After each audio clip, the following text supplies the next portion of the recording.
Buenas noches, bienvenidos todos a esta nueva sesión de los diálogos al café Marcos Escudero.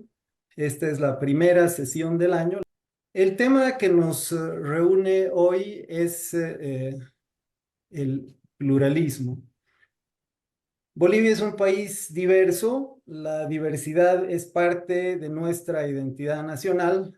En verdad, uno de los pocos elementos en los cuales la gran mayoría de los bolivianos coincide es en este carácter diverso de la sociedad boliviana. Los bolivianos nos asumimos como una sociedad plural en los hechos, plural, diversa, y es por eso que las primeras líneas de nuestra Constitución, no solamente la actual en vigencia, sino también las anteriores, partían del reconocimiento de ese carácter plural y múltiple de la sociedad boliviana. Pero ser una sociedad diversa no es lo mismo a ser una sociedad que promueve la diversidad. Ser una sociedad plural no es lo mismo a ser una sociedad respetuosa del pluralismo, una sociedad que entiende que la diversidad es una virtud y que hace los esfuerzos necesarios para que las distintas partes que componen esa pluralidad, esa diversidad, logren realizarse. Entonces, el tema de esta noche es precisamente el pluralismo entendido como las condiciones para el ejercicio de la diversidad en una sociedad como la nuestra. Y vamos a tener la discusión a partir del estudio realizado por el Centro Mundial para el Pluralismo, que es una entidad que tiene sede en Canadá y que busca precisamente discutir y promover las bases de un pluralismo vigoroso alrededor del mundo, y que en ese entendido ha hecho este estudio, un estudio comparativo internacional del cual Bolivia representa un caso. Es un estudio que se basa en un análisis empírico de la realidad con una metodología que permite comparar distintos países, y que nos permite entonces, en tanto metodología comparativa, vernos en el espejo de otros países. Esa es la virtud de la comparación para los estudios internacionales, para los estudios de aspectos como la democracia o el pluralismo, que no tenemos que mirarnos solamente a nosotros mismos, sino vernos en una perspectiva comparada. La presentación del estudio del Centro Mundial para el Pluralismo va a estar a cargo de Andrea González. Andrea es oficial de programa del Centro Mundial para el Pluralismo. Ella tiene una maestría en asuntos públicos en la Universidad de York, en Canadá, y ha estado trabajando en el centro desde el año 2023, discutiendo y promoviendo la implementación de una perspectiva de género e interseccional dentro del monitor mundial del pluralismo, que es precisamente el estudio que vamos a conocer ahora. Entonces, sin más introducción, Andrea, si estás lista, te cedo la palabra. Muchas gracias. Y realmente siempre es una buena oportunidad para hablar del pluralismo y como bien dijo Daniel, respetar países que sean plurales o diversos no necesariamente son países que respeten la diversidad o que promuevan el pluralismo. Empezando primero con qué es el Centro Mundial del Pluralismo. Somos una organización sin fines de lucro basada en Ottawa, Canadá, y fue fundada por Su Alteza el Aga Khan, que es un líder de una denominación religiosa que él cree que la diversidad y el respeto a la diversidad puede ser vista como algo que promueva y fortalezca a las sociedades en vez de ser vista como una amenaza. Contamos con 4 programas que son Análisis Mundial, donde yo trabajo, Paz y Conflicto, el Premio Mundial al Pluralismo y la educación y el programa de educación. Ahora bien, hablando de qué es el pluralismo. En el centro lo definimos como el respeto a la diversidad, que requiere que tomemos acciones y decisiones basadas en este respeto. Tiene dos valores sumamente importantes que son el reconocimiento y el pertenecer, ya que cuando uno es reconocido, uno se siente más incluido dentro de la sociedad y este reconocimiento viene de prácticas de instituciones legales, formales, tales como las políticas públicas. Y el pertenecer, que quiere decir que cada persona siente que pertenece a su sociedad y que las demás personas también tienen los mismos derechos que ellos y que pertenecen igualmente a la sociedad. Ahí mismo las instituciones y sociedades juegan un rol muy importante ya que ellos pueden promover ciertas perspectivas o ciertos hábitos culturales sobre la diversidad. Entonces, al hablar de instituciones y sociedades, esto es más o menos lo que vamos viendo. Ahora bien, hablando del Monitor Mundial del Pluralismo, ¿qué es el monitor? Pues es una herramienta que pretende cambiar la conversación sobre la diversidad étnica, religiosa, lingüística, entre otras, para promover un enfoque que no considere la diversidad como una amenaza o un problema para las sociedades. Esta herramienta busca que los políticos y los profesionales la puedan utilizar para comprender hasta qué punto las sociedades de todo el mundo son pluralistas.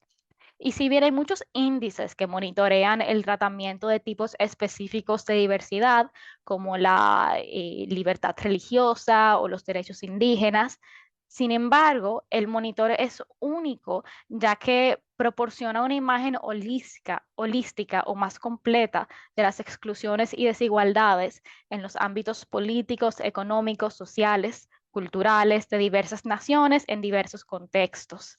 Entonces, para lograr esto, el monitor comienza determinando las fallas críticas en un país y monitorea el tratamiento de diversos grupos étnicos, raciales, diferentes tipos de diversidad, esencialmente, eh, viendo los tipos de diversidad más destacados en función de ver la experiencia única del país. Dentro de la tipología del monitor, también examina lo que son las diferencias intragrupales, como lo que es el género y la sexualidad, para ver cómo esas pueden cruzarse y agravar las exclusiones y las desigualdades. Ahora bien, ¿por qué es útil el monitor? Primero, identifica lagunas al evaluar el estado del pluralismo en las sociedades e identifica las áreas en las que es necesario intervenir para abordar la exclusión. Descubre tendencias al seguir la trayectoria de un país a lo largo del tiempo, ya sea mayor exclusión o mayor inclusión. Participa también en la prevención de conflictos, ya que identifica signos de exclusión y marginalización que regularmente son causas raíces de crisis que tal vez sean inminentes o que vayan creciendo a través de los años. Y finalmente, dispone de buenas prácticas al identificar iniciativas con efectos positivos que podrían desarrollarse más detalladamente o en otros contextos también.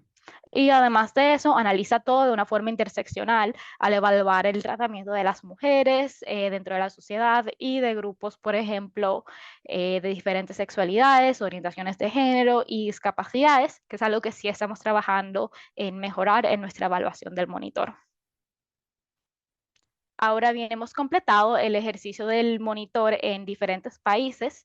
En las Américas hemos completado el ejercicio en Canadá, México, Colombia y Bolivia. En Europa, en el Reino Unido, Alemania, Bosnia y Herzegovina. En África, Tunisia, Sudán, Nigeria, Ghana, Kenia y Sudáfrica. En el Medio Oriente, Irak y Jordania. Y en Asia hemos completado el reporte en Corea del Sur, Malasia, Indonesia, Sri Lanka y finalmente Australia. Ahora bien, no todos los reportes han sido publicados todavía, pero la gran parte sí, y los demás estarán siendo publicados a la medida en lo que curse el año. Ahora, ¿cómo medimos el pluralismo y realmente qué hacemos con el monitor? Pues primero, realmente dice 4 pasos, pero realmente son 5 pasos, ya que el primer paso es elegir quiénes van a ser los asesores. Es decir, nosotros no escribimos el reporte, ya que somos una organización global basada en Canadá, y no podemos juzgar adecuadamente todos los países. Entonces, los asesores son equipos de profesionales, expertos en temas de diversidad e inclusión, que regularmente son oriundos del país que se está analizando. Estos equipos entonces eligen cuáles van a ser los tipos de diversidad que van a analizar en el reporte, sean los tipos de diversidad más pertinentes al país, que demuestren cuáles son los ejemplos, los mejores ejemplos y los peores ejemplos de prácticas pluralistas del país.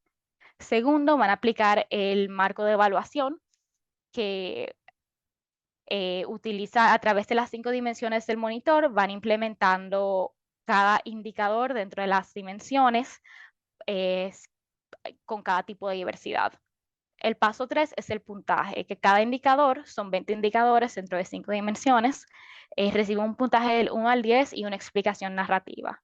Nosotros nosotros sí proveemos un margen de qué significa si un país tiene un puntaje de 10 o tiene un puntaje de 5 en cierto indicador. Y realmente casi ningún país recibe puntajes de 1 o puntajes de 10, que lo que lleva a decir es que es un proceso llegar a un mundo pluralista completo y que todavía hay espacio para mejorar. Lo último son las recomendaciones y dependiendo de nuestros propios fondos, si podemos realizar trabajo con organizaciones locales para fomentar el pluralismo en el país.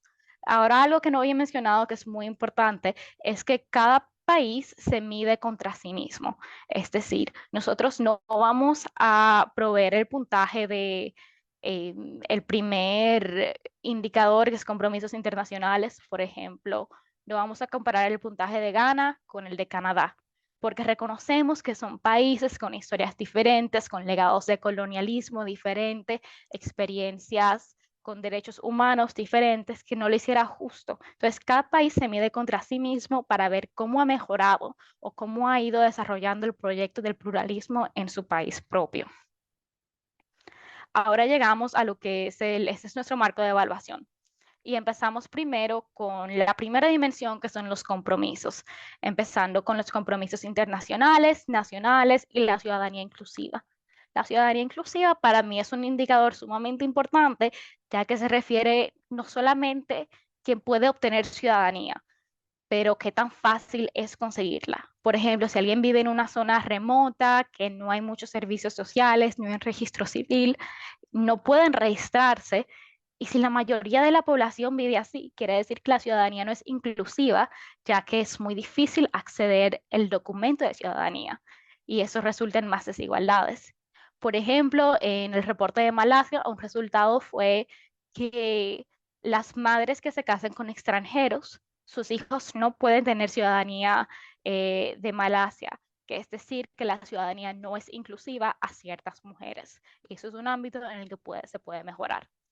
La próxima dimensión son las prácticas, tales como la aplicación de las políticas públicas, recopilación de datos y reclamos y contestaciones. La recopilación de datos es muy interesante, ya que nos dice lo que el país o el gobierno le interesa saber sobre la sociedad y sobre las comunidades. Un ejemplo muy pertinente es que en un censo de Bolivia, perdón, un censo de Colombia del 1990, eh, dijo que habían como 2 millones de afrocolombianos. Y en el próximo censo, esa cantidad de afrocolombianos se había reducido por más del 60%. Es decir, que hubo un tipo de genocidio estadístico de los afrocolombianos que impactó mucho la habilidad del gobierno poder hacer políticas públicas que respondieran a esas necesidades de los afrocolombianos. Los reclamos y contestaciones se refieren a la habilidad de grupos de abogar por sus derechos, presentar tutelas, participar en protestas, de manera que respeten sus derechos sin la oposición abierta del gobierno. El liderazgo al pluralismo habla sobre, se refiere a los partidos políticos, medios de comunicación, sociedad civil y sector privado, y realmente qué han hecho ellos para promover hábitos o discursos, diálogos sobre el pluralismo y sobre la diversidad e inclusión. Un ejemplo puede ser en países como Indonesia, Canadá, incluso en Bolivia existen redes de radio, canales de televisión que existen solamente en idiomas indígenas, es decir, un idioma no hegemónico como tal vez fuera inglés, español, el idioma que se habla en el gobierno, vamos a decir. Eh, y eso lo que hace es que los medios de comunicaciones sean más inclusivos y que las personas que no hablen esos idiomas hegemónicos, más bien, que puedan todavía acceder a las noticias y mantenerse informados.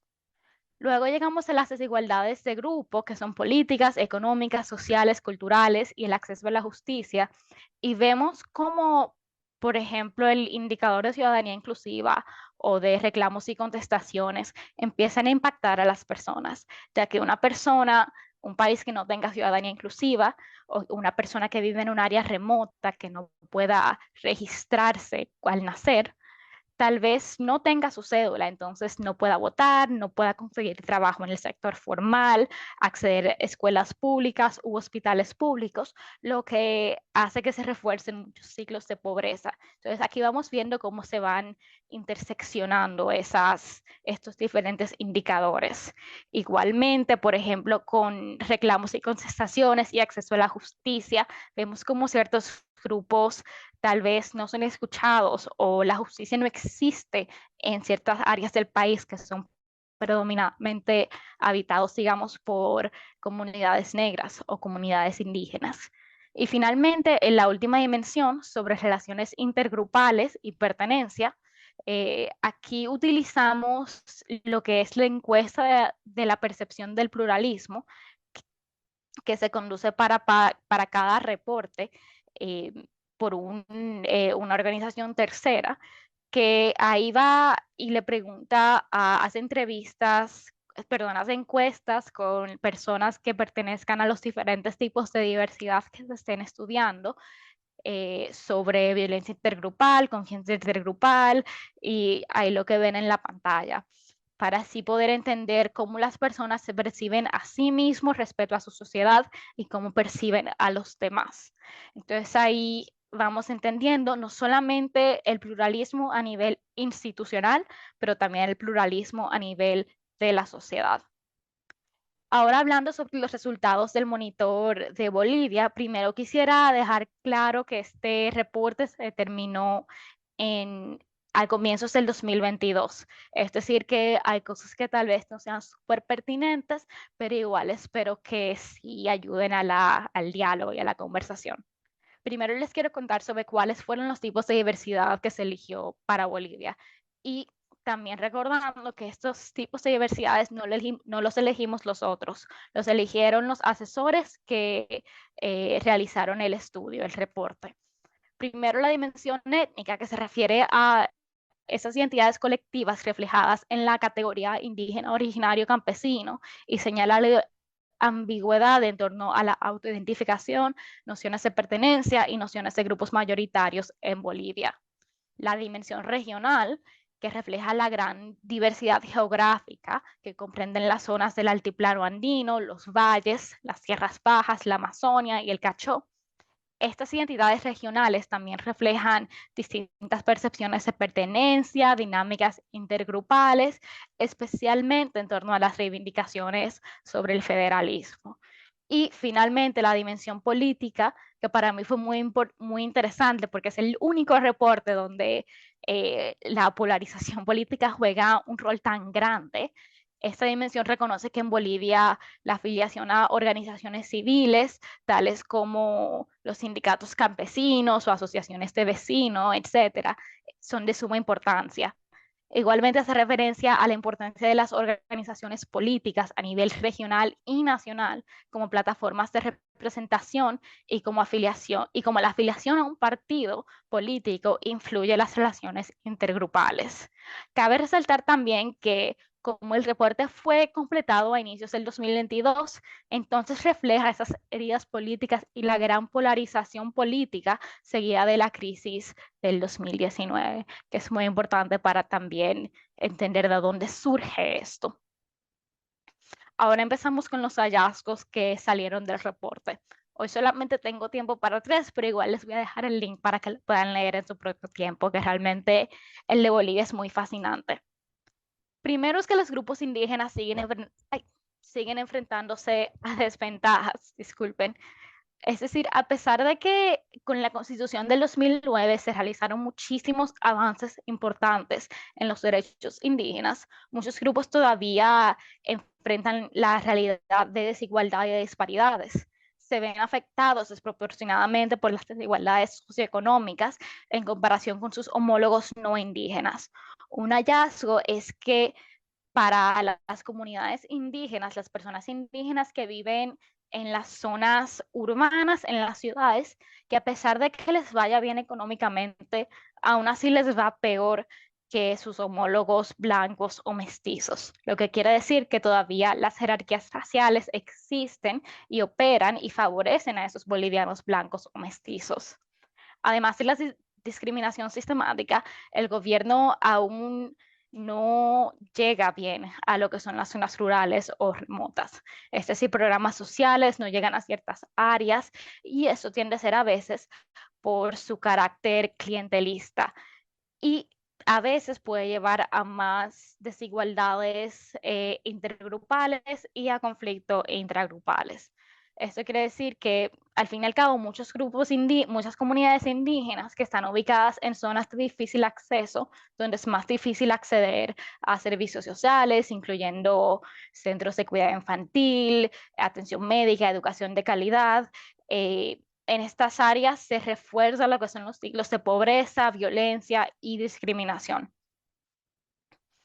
El segundo hallazgo es la gran falta de solidaridad y de confianza que existe entre diferentes comunidades indígenas.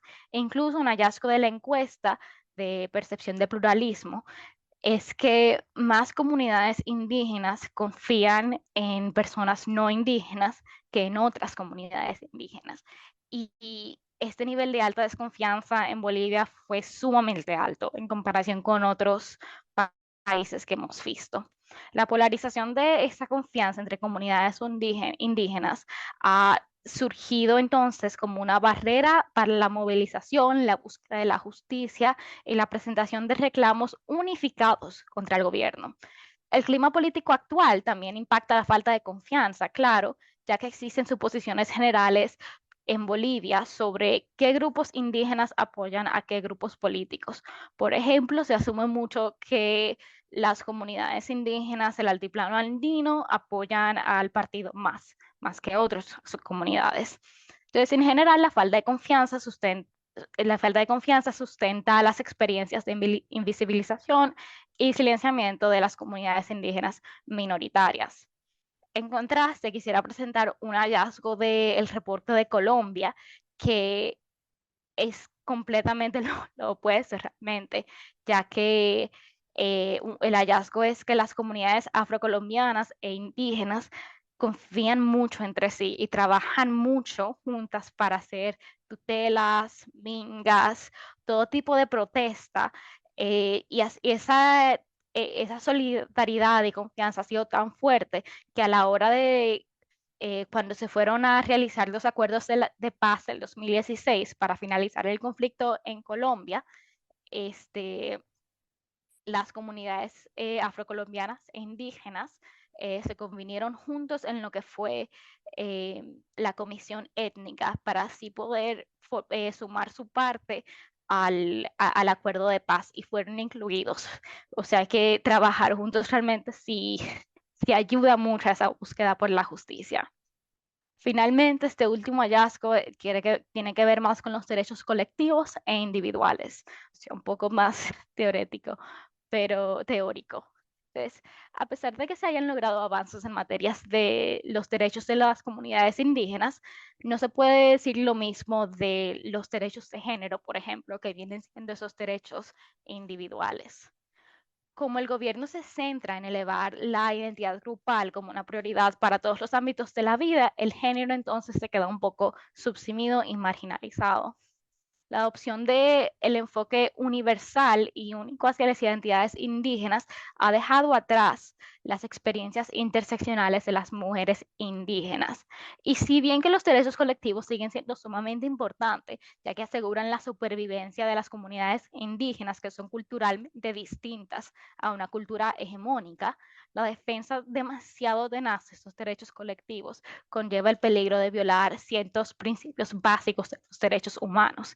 Ya lo que se encontró en el reporte de Bolivia es que las mujeres indígenas, ya sean de una comunidad mayoritaria o minoritaria, se sienten subrepresentadas en la política y sin voz en las comunidades locales o juntas de vecinos, etcétera.